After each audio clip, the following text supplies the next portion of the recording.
Zara Khan was trained to map coastlines, not disappear inside them.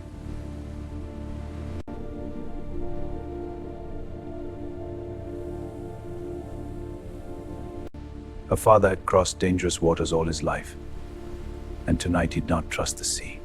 Sometimes disaster does not arrive as a storm. Sometimes it begins as a sound. In a single second, the ship stopped being a home and became a grave. Her father did not have time for goodbye. He only had time to save her. She watched the last place that knew her sink beneath black water. Morning did not bring rescue. It only made her suffering visible. By midnight, silence had become her only companion.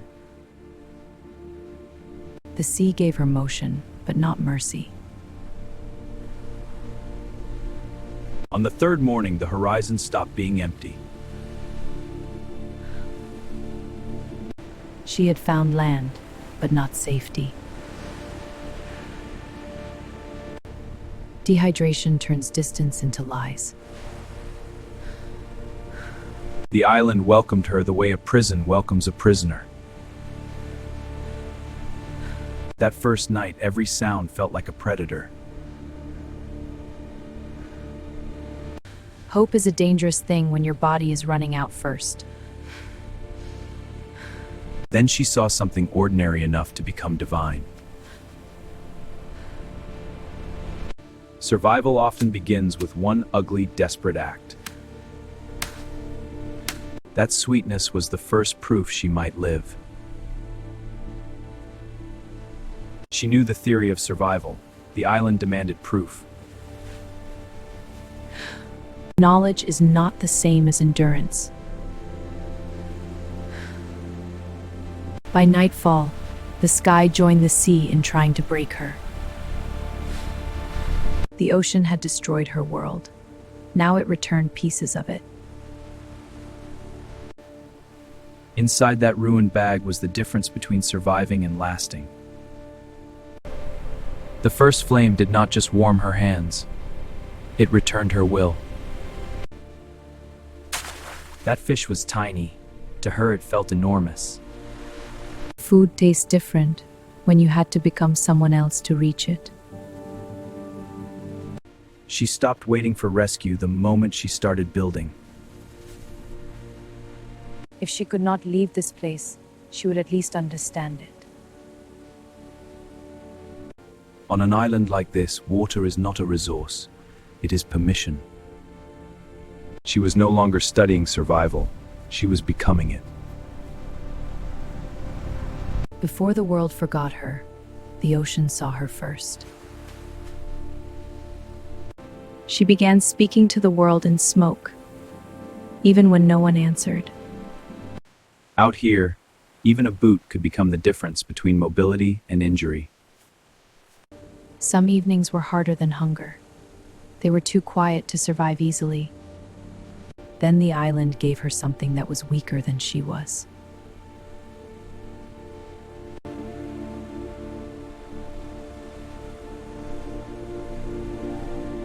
She gave the bird a name because unnamed things are easier to lose. Nori. Copy routine became the shape of sanity. Copy became a sublimity. When no human voice answers, even silence begins to feel personal. She counted the days so the days could not erase her first. The island did not change quickly. It changed her instead. After enough silence, your own voice can start sounding like a stranger. There were nights when survival felt less like courage and more like a stubborn accident. Memory visited her in fragments, and each fragment hurt. She feared death, but she feared forgetting more. Hope can survive many things. Indifference is not one of them. That evening, the island felt larger than the world itself. When time stretches too far, even counting begins to fail. My name is Zara Khan. The world had continued somewhere beyond the horizon, careless and alive. Then one impossible object changed everything. That date was proof that time had moved on without her. If the world still existed, then she could still reach it. She stopped surviving the island and began planning her escape from it. Everything the sea had thrown away became useful in her hands. She built the raft first in her mind, then on the shore. Copy escape was no miracle. It was labor. She knew one weak knot could become the sea's second chance. For the first time in years, the island looked temporary. The ocean was not done testing her yet. Some victories are won by refusing to be discouraged twice.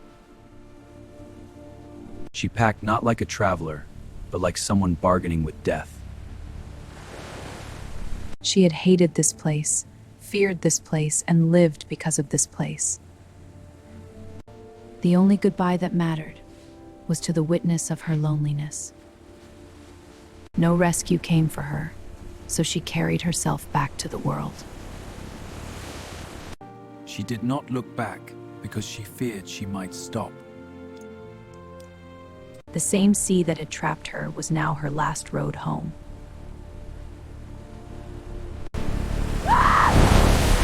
The ocean never returns what it takes without demanding a price. Exhaustion no longer mattered. Only the next repair did. She sent one final message into the sky and prayed someone still spoke that. Hope returned so suddenly it looked unreal. After years of speaking to waves, she finally heard another human voice and remembered what it meant to be alive.